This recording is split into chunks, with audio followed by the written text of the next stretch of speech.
Penchés au-dessus de 2 fraiseuses, une dizaine de garçons de 15 à 18 ans écoutent les conseils d'Emmanuel, leur maître professionnel.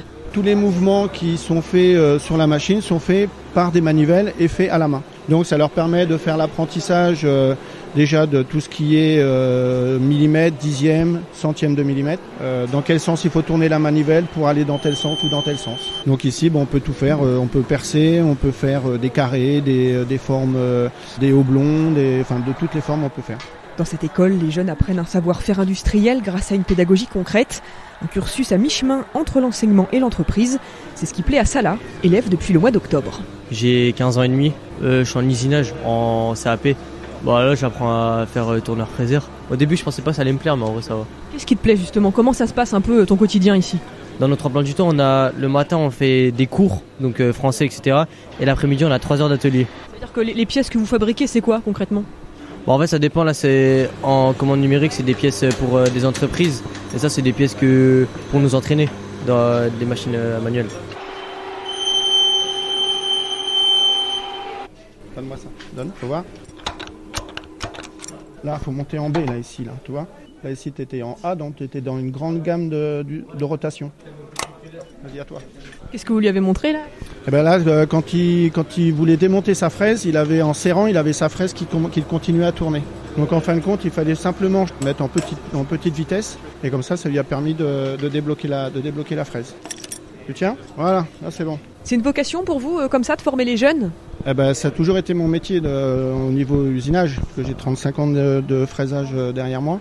Et je voulais passer et transmettre mon métier, que j'ai toujours fait avec passion. Et comme dans ce métier, il manque énormément de professionnels, donc ça fait un plaisir de leur donner des petits tuyaux pour être usineur après. S'insérer ensuite sur le marché du travail, c'est tout l'enjeu des formations et diplômes préparés à la Fab Academy. Jean-Baptiste Lucchio est le directeur de l'école de production. Alors ils vont préparer chez nous un CAP conducteur d'installation de production et qui va être très teinté usinage. Et ce sont des compétences qui sont recherchées et sur le long terme, on sait que la démographie montre que de très nombreux usineurs vont partir en fait dans les prochaines années. En parallèle, on parle de réindustrialisation. Il y a des besoins durables et en particulier sur le territoire sarthois. Donc c'est un métier d'avenir et c'est un beau métier, méconnu malheureusement. Donc ils vont préparer ce CAP. Donc techniquement, dans 2 ans, ils seront en mesure d'aller sur le marché de l'emploi. Ceci étant, on va les encourager à aller jusqu'au bac pro.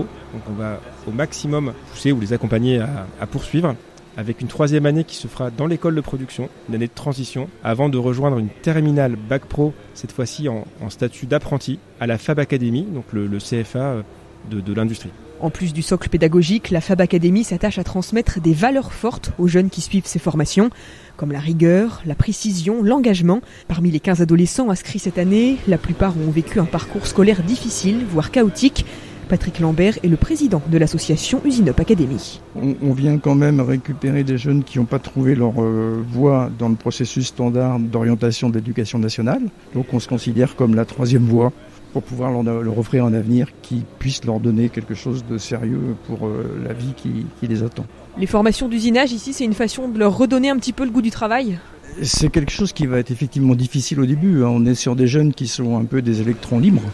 Et c'est des ados, donc de 15 à 18 ans, donc la difficulté, on la connaît.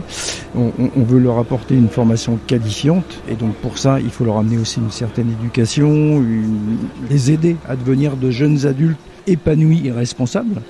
Et puis surtout, que notre résultat final, on sait que c'est en cohérence avec les attentes du territoire et des entreprises partenaires. Donc c'est ça qu'il faut qu'on leur fasse comprendre, que pour nous, leur avenir est assuré, à la condition évidemment qu'ils jouent le jeu et qu'ils s'intègrent, qu'ils se fondent dans le moule.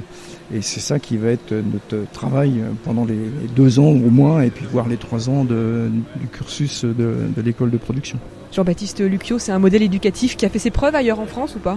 La plus ancienne école a presque 150 ans, l'école Boisard, et elle met en œuvre cette pédagogie du concret. Ce qui nous caractérise, c'est que les jeunes vont être en situation de production 24 heures par semaine, 2/3 de leur temps. Et là, très rapidement, nous aurons nos premières commandes clients avec des vrais clients industriels sur des petites séries, des moyennes séries, en aluminium, en acier, de la pièce de précision, de la mécanique de précision. On est en mesure de fournir, on doit respecter, c'est un engagement fort des écoles de production, les conditions du marché pour pas déstructurer un marché. Cette pratique de la production remet des jeunes en confiance. C'est pour ça qu'on n'a pas peur de parler d'excellence. Et même en termes de citoyens, on a aussi cette ambition d'en faire des citoyens, d'en faire des adultes. En France, le réseau des écoles de production compte 50 établissements privés à but non lucratif et reconnus par l'État. L'admission des jeunes est indépendante de leur parcours scolaire. Seul compte la motivation et l'intérêt pour la formation proposée.